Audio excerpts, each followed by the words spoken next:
Hopping right into my trade for today, it's going to be for the ticker MSTR. This is what used to be MicroStrategy. It's now Strategy. Of course, if you look at this company, their actual business, they're technically a software company, but what this company actually trades on, it was kind of the original Bitcoin digital treasury. This company, takes a lot of their cash, buys Bitcoin. You're probably familiar with their CEO. He's a really, really big Bitcoin guy. Obviously, it's kind of a proxy and leverage play on the price of Bitcoin. So, as you know, Bitcoin has not been trading very well for a number of months now, been in a pretty significant bear market.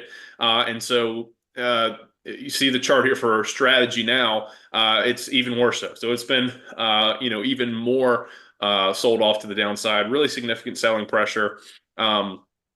It was selling off incredibly hard through the end of last year, really, just continued to make new 52-week lows throughout December. It got a little bit of a bump in the first couple weeks of January, and now it's started to sell off again, and it's pushing up against those 52-week lows here as it stands right now. It's not currently technically oversold, but still have a very strong bearish trend going on here. And this is one that, it typically historically has been a pretty volatile stock. It's very liquid, typically carries a lot of premium in the options here. So I saw this chart today. I saw that it was in a pretty good setup for a bearish trade, given the, still backdrop of, Bitcoin selling off, starting to push up against its 52-week lows. And I thought that this was a perfect setup, Helene, for a call credit spread. So I landed on the February 27th option expiration date right here.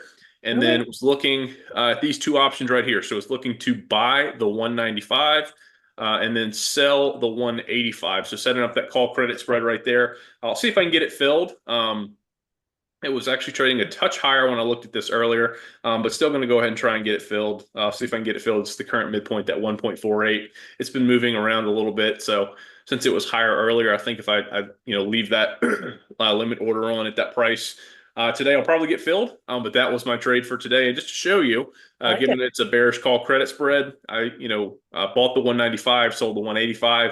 So as long as strategy's price stays below that, as we head into option expiration, that trade will start, as the time value decays away, of course, start to end up producing a profit. Of course, if it stays in, or excuse me, stays out of the money there, seeing MicroStrategy stay below those options, that's how the trade will end up becoming a winner.